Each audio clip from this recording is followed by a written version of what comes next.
Hello, this is Brian. Welcome to my YouTube channel, Still Small Voice. And I'm going to be talking to you about some pondering points or some thinking points that you might find useful yourself.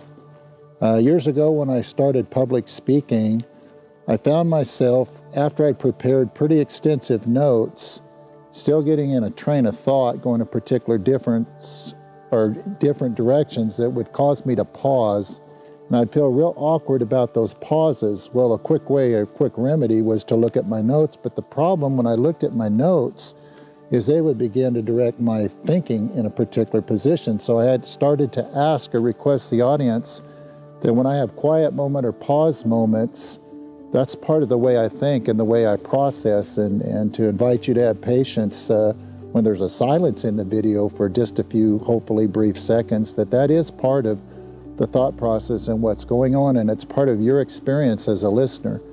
But years ago, I learned one of the biggest challenge in our culture, and probably every culture, is to develop our communication skills.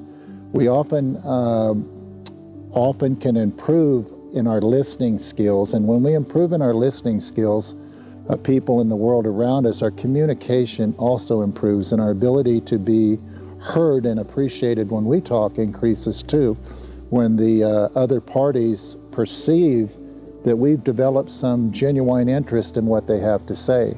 So listening is half the equation of talking in order for there to be an impartation of anything between two people. And as your audience today, I want to talk to you a little bit, real briefly, about a concept that is used in Alcoholics Anonymous.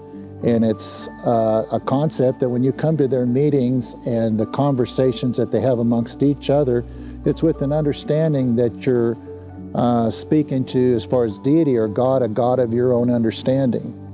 And oftentimes they do not encourage that to be identified in any particular with any particular name or faith in their meetings and official functions, because they've found that people come from these different faiths and somehow they haven't worked for them as far as getting over their addictions, specifically alcoholism.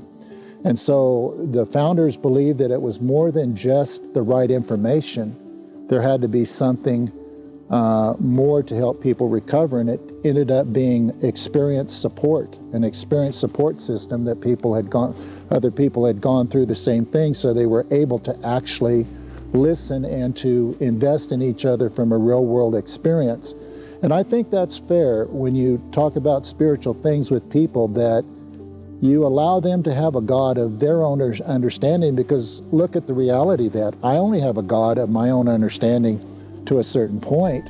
I may feel I'm worshiping the right God or whatever, but that doesn't mean I know everything about it, or everything about the deity, or everything about creation, or everything about doctrine. So if I want to have a quality conversation with somebody, I got to give them that, even though we may not agree on every point, because you take two people from any particular faith, they're not going to agree on every point. So what we want to try to do is get to the points that are really important and start asking quality questions rather than questions that really aren't, there's no solid or applicable reason for asking those questions. And oftentimes society gets lured into asking the wrong questions, and we don't ask good quality questions. So the questions that I have for you today is, let me think, that's that moment.